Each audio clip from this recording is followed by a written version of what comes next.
Welcome back to Celebrity Radio. It's Alex Belfield talking to some of the world's biggest stars and some of my favourite people. And we've got one for you today, a lady who's been a star for over 5 decades. That can't be true. Marie Osmond, how are you?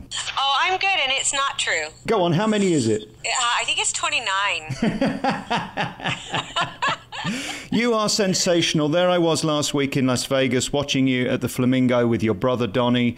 And you have many things going for you. Primarily a stunning voice. Secondly, a massive personality. And thirdly, beauty. It really is the triple threat, isn't it?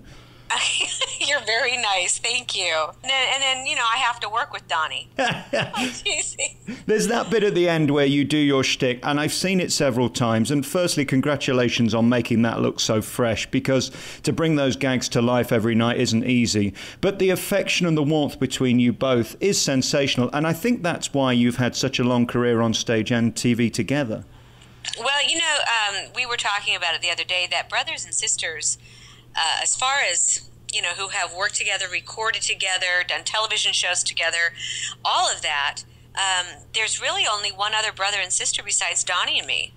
And he's like, no, that's not true. I said, no, it is true. I mean, there's Michael and Janet, but they didn't perform together and do all those kinds of things like we did. Right. And I said, there's only one other. Do you know who they are, by the way, Alex? I'm wondering whether you're going to say Karen Carpenter.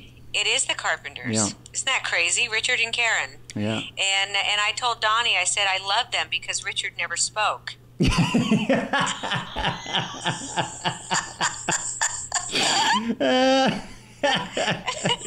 And again, what a legacy they left us all those years after her tragic departure. She left us with these wonderful records. And again, I knew Karen very well. She was an amazing person and a beautiful voice, and you know, just very tragic, very tragic. Last week I was talking to your brother Jimmy. Last year we had Donnie on, and I say to all of you, I hope you know A, how much you're loved, and B, the impact and legacy you've left on this planet. I mean, there isn't a place you can go without people humming your tunes. That is extraordinary. Oh, you are so sweet.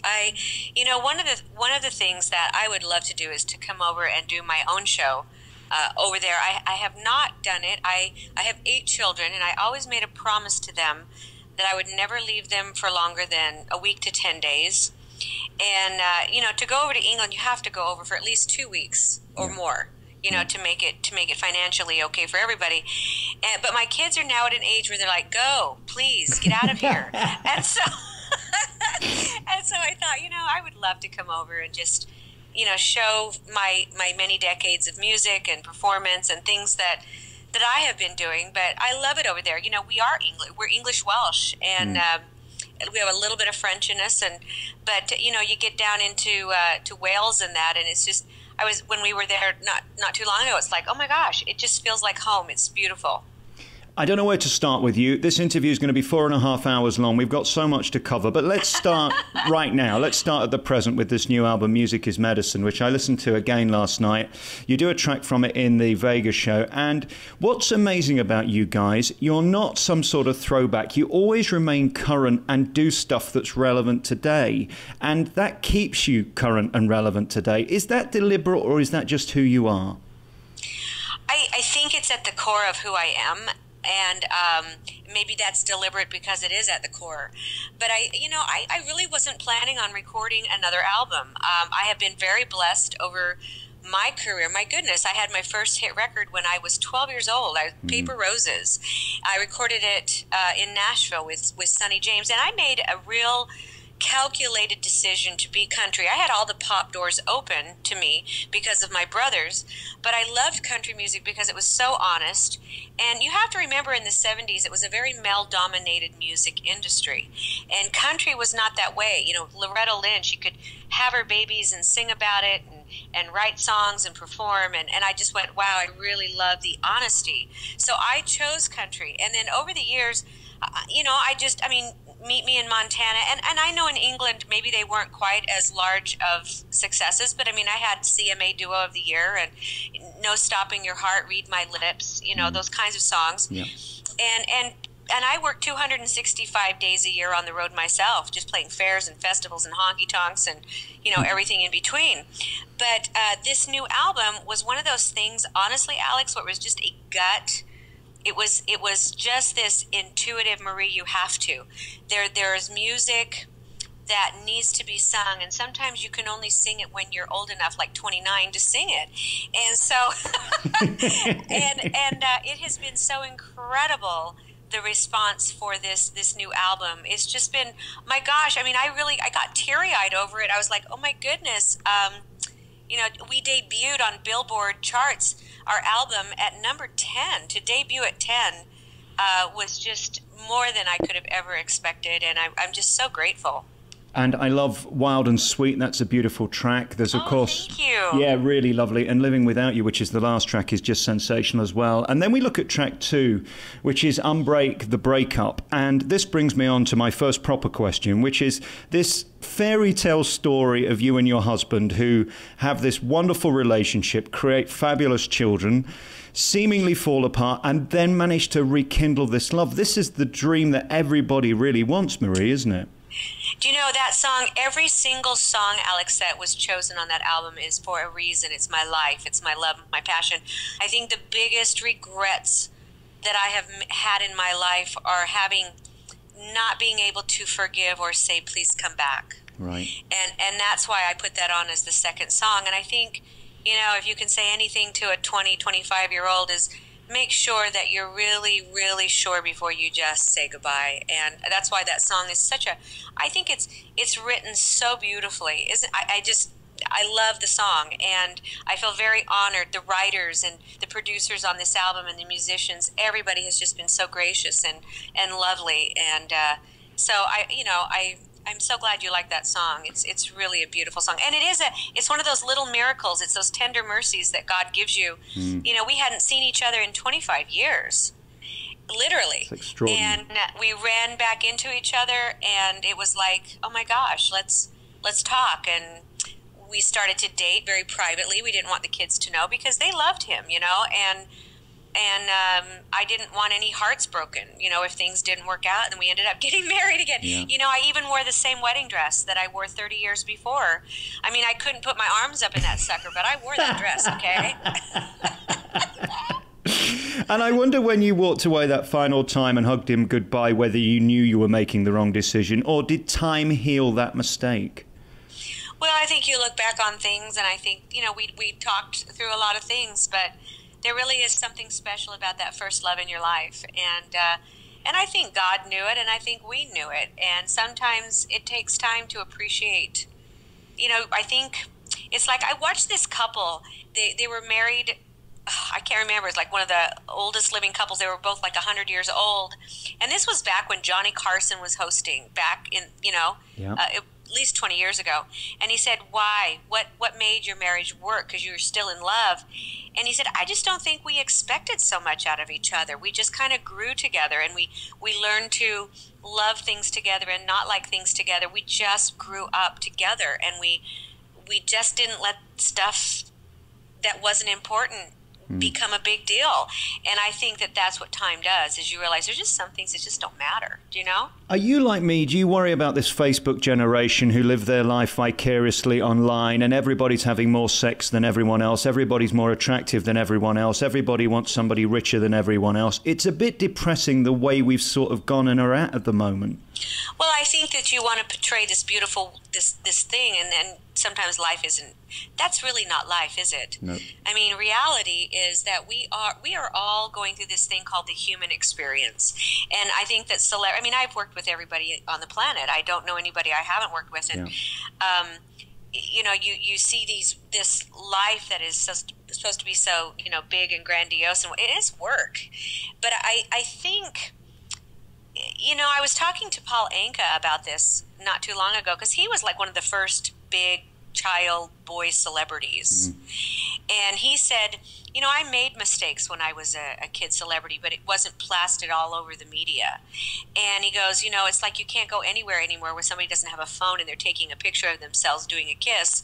And he and he goes, really? Do we really do that? And but I don't know. It's going to be very interesting to watch. I limit the time my children spend on their phones.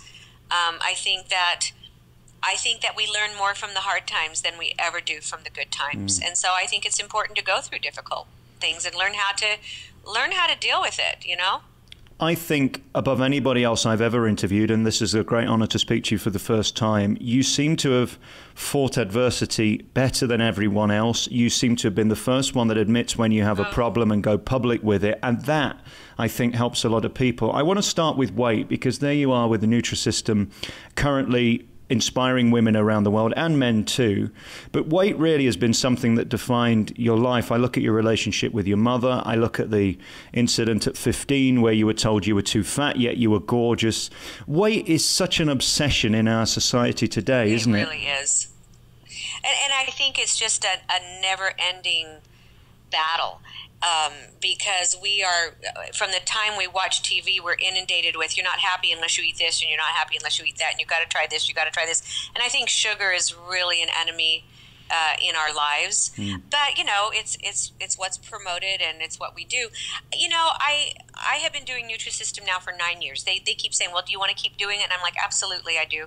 Because it changed my life. It stopped that terrible dieting cycle. Do I live on Nutrisystem? No. Nutrisystem taught me how to eat. You tell me a diet program that has been able to keep weight off someone for 9 years. Yeah. I mean, it changed my life. But you know why Nutrisystem works, Alex, to me, and why I suggest it for people who are just starting, like literally, and I'm not kidding, I'm in Chicago doing a show right now, and a gal yesterday came up to me and said, I just have to hug you. And she's beautiful. She said, thank you. I lost 74 pounds on Nutrisystem.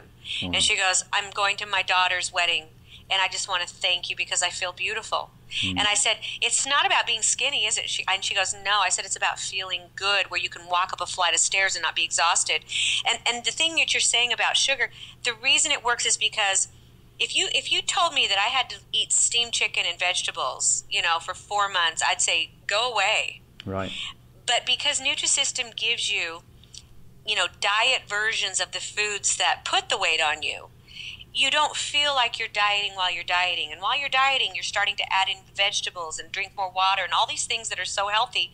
And then when you start to get your health back, you don't ever want to go back to that way of living again. Ever. Never.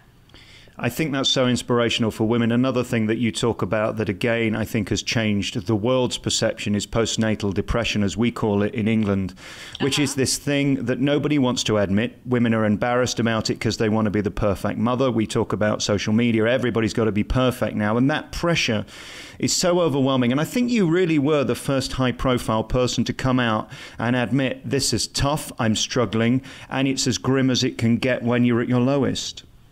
Well, I don't know about there, but I know here I was the first celebrity to write a book about it. And it was my first New York Times bestseller.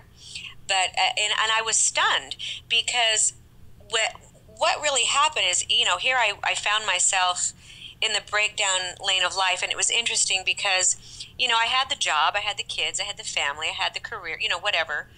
And you look at all these things that the world tells you that you need to have on your portfolio in order to be happy. And yet I crashed 100 miles an hour right into the wall. And it was like, well, wait a minute, something's really wrong here. And that's when I really started to take a deep look at what postpartum depression was, or postnatal depression. And it really is real. But I was in a hotel room. I had given all the credit cards to the babysitters. And I said, something is so terribly wrong with me. And I said, please take care of my children, you know, call my husband at that time. I said, just call him and tell him I've got to go figure out what's going on. And I drove down the coast of California, and I've told people this. I've spoken and done things that literally I would have driven my car off that cliff. I think I thought about it 5 times. And what was interesting is I probably felt so right, but in my brain I knew it was so wrong because of my belief in God, and because I knew as a 40-year-old woman that wasn't sensible. Right. The problem is that when you go through depression, whether it's postnatal or whatever it is, depression is depression is depression. It all feels the same. And fortunately, age helps you with depression in the sense that you know that eventually it will go away and you will see light. But as a child, you don't know that. And it's really hard to hang on. It's very hard to hang on. I wonder whether a lot of this is due to the relationship with your mother. I've read enough to realize that mothers change our lives when we don't even know about it. And your mother, what she did for your family was so beautiful in terms of the kinship between you and your brothers. But equally, she struggled with weight, and equally, she struggled with depression. Well, and here's the crazy thing. My mother called me when I was in a hotel room. She found me. My mother's the one that found me. And she said, I'm going to tell you something I've never told anybody. She said, when I had Jimmy, my youngest brother, she said, I got in the car and I drove up the coast of California. Now, I was 3 years old at the time. Yeah. So tell me what that 3-year-old didn't remember. Right. Because I did the exact same thing she did. And I told her, I said, well, anybody who gave birth to Jimmy would be depressed anyway. So, no, I'm so teasing. I'm teasing. I spoke to him last week. He said how much he missed you and how much he loved you. And he talked about your difficult times and how through all of this you can still laugh together. And that's so important, isn't it? Oh, humor is everything. I wrote a book called Might As Well Laugh About It Now. And I wrote about my son who passed away, and life is not easy. It was never meant to be easy. It was meant to build some metal, to build our strength. And but my mother was amazing, and she was known as Mother Osmond to so many over in England. Yeah. And it's here's something that a lot of people don't know over there.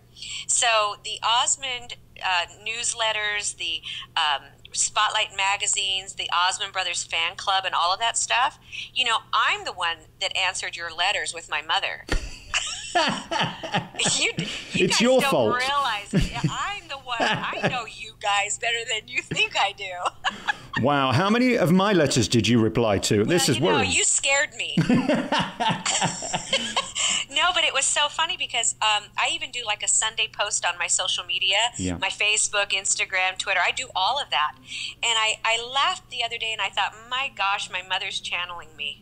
Wow. Even now, because I do it myself and I write my Sunday blogs and I answer the fans and I keep them up to date. And I thought my mother would love this time right now. As much as we want to balk at social media, my mother was the inventor of it but she did the magazines and the newsletters every month, and she just believed in that connection with the fans.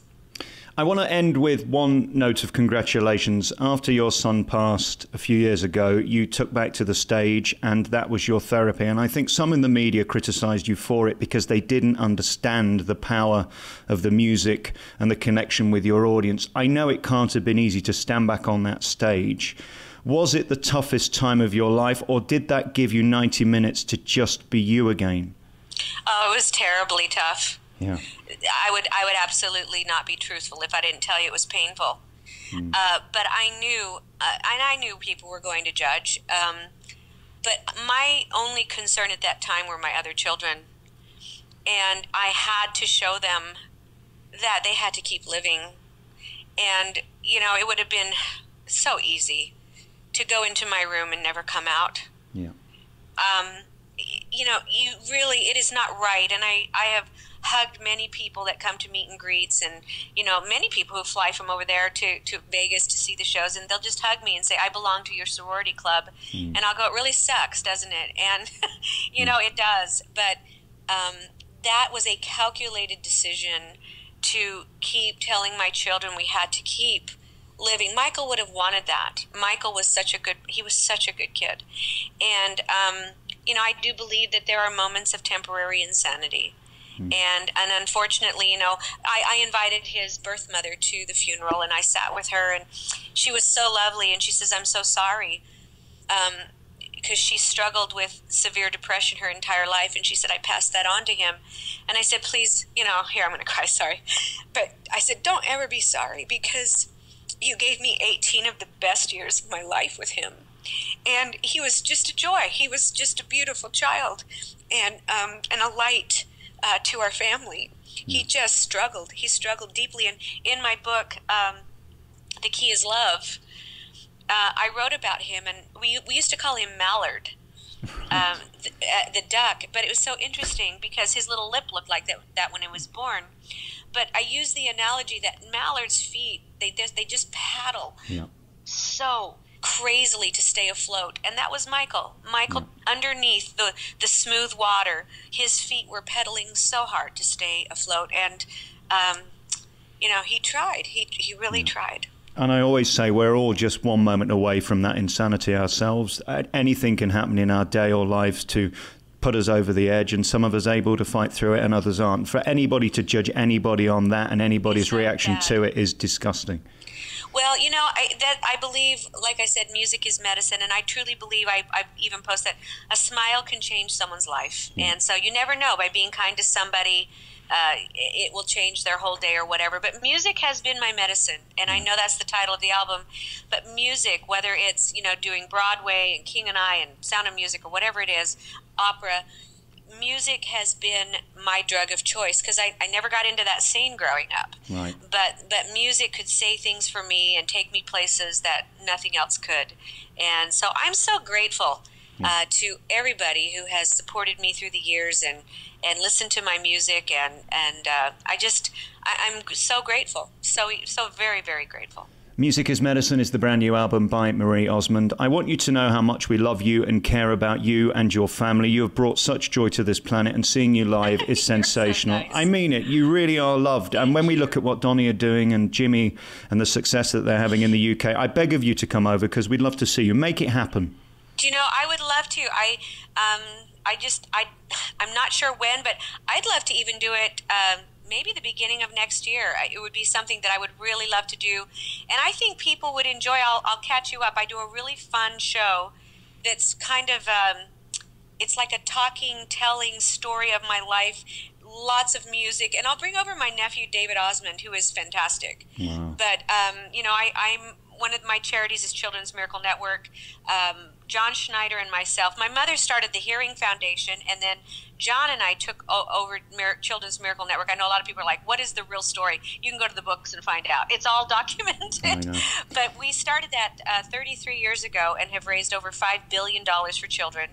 And we help 11 million children every year. And so there's some wonderful video I can show you. Anyway, it's a really, really fun show. We'd love to see it. Yeah, I think I'll do it sometime. I'd love to. You're a huge inspiration, and we thank you for the memories, and we thank you for a life in show business, and one of the few that have survived, and through all the adversity, to be in this place right now with happiness, love, and family around you is such an achievement. You're so nice. Thank you. Marie Osmond, great to talk to you. It's great to talk to you.